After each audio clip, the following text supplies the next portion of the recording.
अस्सलाम वालेकुम व्यूअर्स, खुशखबरी सीरीज़ की नई एपिसोड में खुशामदीद। मैं हूं आपका मेज़बान अब्दुर्रहमान।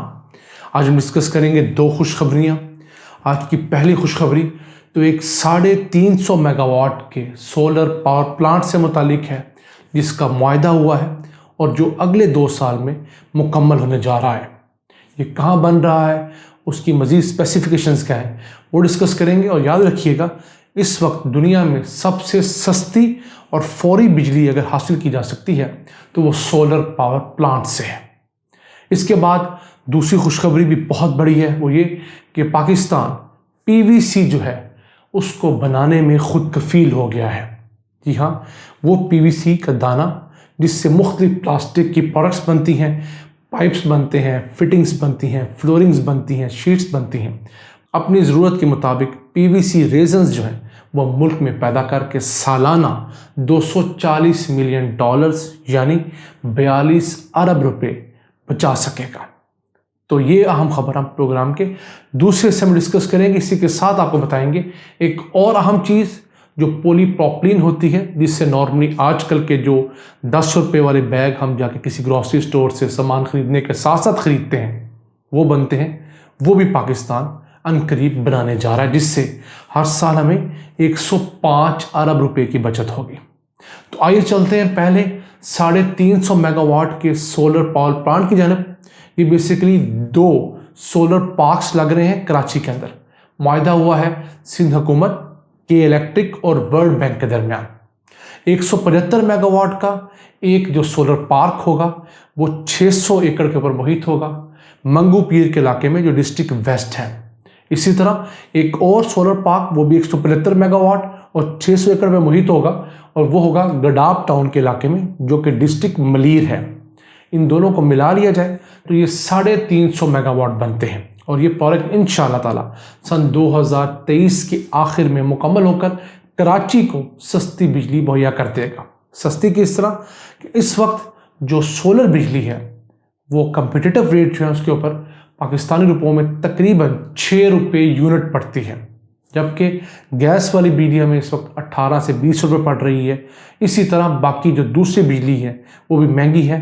तो हमें चाहिए कि हम सोलर को इतना प्रमोट कर सकते हैं उसे करें। इसी के साथ गुज़िश्ता माह एक 100 मेगावाट के सोलर पावर प्रोजेक्ट का आगाज़ हुआ, सगे बुनियाद रखा गया। वो है लिया डिस्ट्रिक्ट पंजाब के अंदर, और वो भी इंशाअल्लाह ताला अगले 1 साल में मुकम्मल होगा, और उससे भी बिजली इतनी 5 रुपये 80 पैसे से लेकर 6 रुपये तक की बिजली हासिल होगी। तो ये वो अच्छी खबरें हैं जो मुस्तकबिल में पाकिस्तान के लिए सस्ती बिजली का सबब बनेगी। फ़िलहाल फौरी तौर पर हमें शायद इसका बहुत ज़्यादा फ़ायदा ना हो, क्योंकि हमने अगले 10 सालों के IPPs के साथ महंगे मुआहदे कर रखे हैं।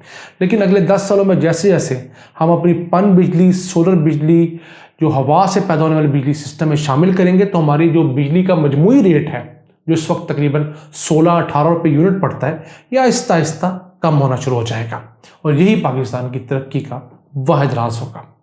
इसी के साथ चलते हैं आज की दूसरी हम खुशखबरी की तरफ।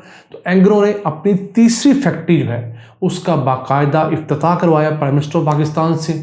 ये फैक्ट्री सालाना 1 लाख टन पीवीसी दाना जो है वो पैदा करने की सलाहियत रखती है। पाकिस्तान की अब जो ज़रूरत है सालाना वो 2,80,000 टन पीवीसी दाना पाकिस्तान में चाहिए होता है, जिससे सबसे ज़्यादा पीवीसी पाइप्स बनते हैं, फिटिंग्स बनती हैं, जो हमारे घरों के अंदर जो पानी की पाइपलाइन बिछती हैं उसके अंदर इस्तेमाल होती हैं। उसके अलावा इससे अब पीवीसी शीट्स बनना शुरू हो गई हैं। केबल्स के ऊपर जो कवरिंग बनती है वो पीवीसी की बनती है। फिर शूज़ के अंदर पीवीसी इस्तेमाल होता है, और फिर तो पीवीसी की फ्लोरिंग्स भी आना शुरू हो गई हैं। लेकिन 70% जो इसका यूजेज है वो पानी की जो और गैस की जो फिटिंग्स हैं, पाइपलाइंस हैं, उसके अंदर होता है। पहले हम ये तमाम दाना जो है ये हम सऊदीया से या UAE से हम इंपोर्ट किया करते थे, और इसकी इंपोर्ट अगर बात की जाए तो 240 मिलियन डॉलर्स हर साल इस पर खर्च होते थे। अब पाकिस्तान की डिमांड 2,80,000 टन है। हमारी जो प्रोडक्शन कैपेसिटी है वो 2,95,000 टन हो चुकी है, यानी कि हमने जो अगले साल ग्रो भी करना है उतनी कैपेसिटी हमने हासिल कर ली है। ये पाकिस्तान के लिए बहुत अच्छा है, क्योंकि सिर्फ ये पीवीसी दाना नहीं बनेगा, इसके साथ कई बाई प्रोडक्ट केमिकल्स भी बनते हैं जो मुल्क को फिर फ़ायदा पहुंचाते हैं। मसलन कास्टिक सोडा हमारी टेक्सटाइल इंडस्ट्री में इस्तेमाल होता है, तो इस प्रोसेस का बाई प्रोडक्ट है वो भी बन रहा है, वो भी हमें इम्पोर्ट नहीं करना पड़ेगा। फिर HCl, वो जो तेज़ाब होता है जो पानी को प्योरीफाई करने के अंदर इस्तेमाल होता है, वो इससे बन रहा है। और इसके साथ साथ ब्लीच, वो भी टेक्सटाइल सेक्टर में इस्तेमाल होता है। तो ये चीज़ें बतौर बाई प्रोडक्ट्स जो हैं वो हमारे सिस्टम में शामिल होकर तकरीबन मजमूई तौर पर 50 अरब रुपए की इंपोर्ट को ख़त्म कर देंगे इसी साल से। तो ये पाकिस्तान में होने वाली बहुत अहम डेवलपमेंट है। आहिस्ता आहिस्ता पाकिस्तान ना सिर्फ एक्सपोर्ट्स बढ़ा रहा है बल्कि जो अपनी इंपोर्ट्स हैं उनको भी घटा रहा है। और ये फौरी तौर पर होने वाला काम नहीं है, अगले 10 साल हमें चाहिए फोकस के साथ, तभी जाकर हमारे कर्जे भी कम होंगे और हमारा मुल्क तरक्की करता हुआ भी नज़र आएगा। अब देखिए, ये एक फैक्ट्री जो है ये $50 मिलियन में लगी है और इसने दीगर जो 2 फैक्ट्रियां मौजूद थी, तीसरा यूनिट है एंग्रो वालों का, उसके साथ मिलकर सालाना $240 मिलियन की बचत देनी है। तो ये फैक्ट्रियां अगर आज से 10-15 साल पहले लग जाती, तब भी हमें PVC दाने की ज़रूरत थी, तो हम 10-15 साल जो फॉरेन एक्सचेंज ज़ाया करते रहे वो ना करना पड़ता। तो ये हुकूमतों की बेसिकली प्रायोरिटी होती है कि उन्होंने इंपोर्ट पे फोकस रखना है, एक्सपोर्ट की तरफ जाना। और फिर अभी फैक्ट्री लगी है, यहाँ पर 2-2.5 हज़ार हमारे पाकिस्तानियों को रोज़गार मिल रहा है। तो ये पहले रोज़गार सऊदीया में मिलता था, UAE में मिलता था, अब हमारे पाकिस्तान में मिल रहा है। इसी के साथ एक और बहुत अहम फैक्ट्री के ऊपर एंग्रो काम कर रही है, वो है $1.5 अरब मालियत की फैक्ट्री। वो प्लास्टिक की एक और टाइप है जिसे पॉलीप्रोपिलीन कहते हैं, जिससे आजकल हम जो वुवन बैग्स लेते हैं, किसी डिपार्टमेंटल स्टोर में जाएं या बड़ी बेकरी में जाएं, तो आपको सामान देने के बाद आप वो 10-20 रुपए का एक बैग भी खरीदने पर मजबूर हो जाते हैं।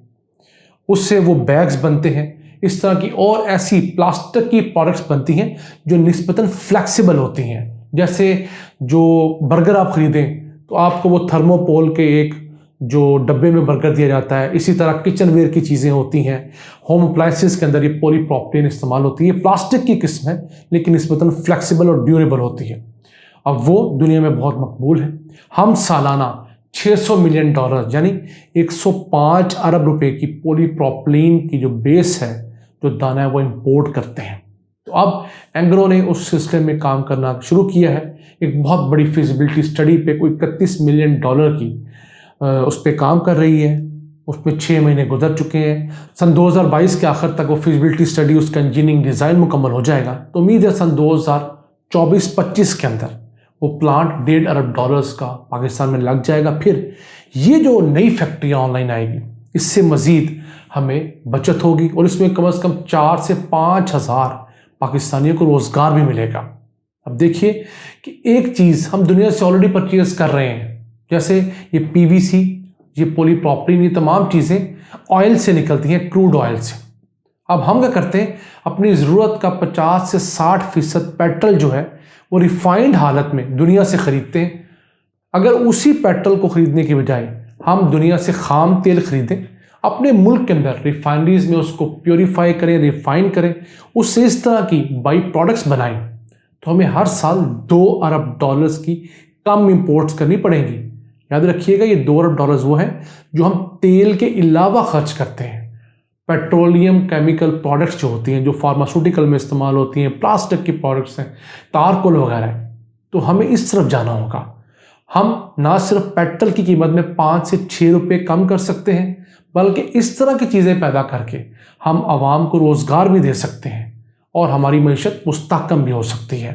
फिर कल को हम जाके इन चीज़ों को एक्सपोर्ट करके बहुत सारा पैसा कमा सकते हैं। अब जो पिछले प्लांट की हमने बात की, उस कंपनी ने पिछले साल $25 मिलियन का PVC दाना एक्सपोर्ट भी किया है। अब देखिए कि 3-4 साल कब तक हम PVC दाने की बड़ी मिकदार जो है इंपोर्ट किया करते थे। अब हम वही PVC दाना जो है वो टर्की को एक्सपोर्ट करने लग पड़े हैं, मिडिल ईस्ट के ममालिक को एक्सपोर्ट कर रहे हैं। तो यही वो तरीका है जो पाकिस्तान की तरक्की का रास्ता है। हमें इसके ऊपर अमल करना होगा। हुकूमतों को मज़ीद ऐसे फैक्ट्री मालकान को सपोर्ट भी करनी होगी और उसके साथ साथ चेक एंड बैलेंस भी रखना होगा कि वो अपने मुलाजमीन को भी उसी तरह अकोमोडेट कर रहे हैं कि नहीं, ताकि पाकिस्तान में कॉर्पोरेट कल्चर फ्लोट पाए, हमारी GDP बढ़े।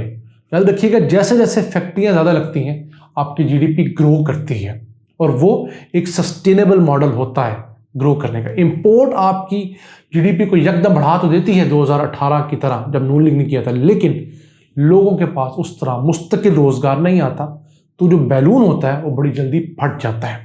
तो उम्मीद करते हैं कि ये हुकूमत इसके बाद 2023 में जो हुकूमत भी आए वो हमारे एक्सपोर्ट बढ़ाने के कल्चर को फ़रोग दे, इम्पोर्ट्स को कट करे, ताकि पाकिस्तान एक तगड़े मुल्क के तौर पर दुनिया भर में जाना माना जा सके। इन अल्फाज के साथ अपने मेज़बान अब्दुर्रहमान को इजाज़त दीजिए। अल्लाह ने के बाद।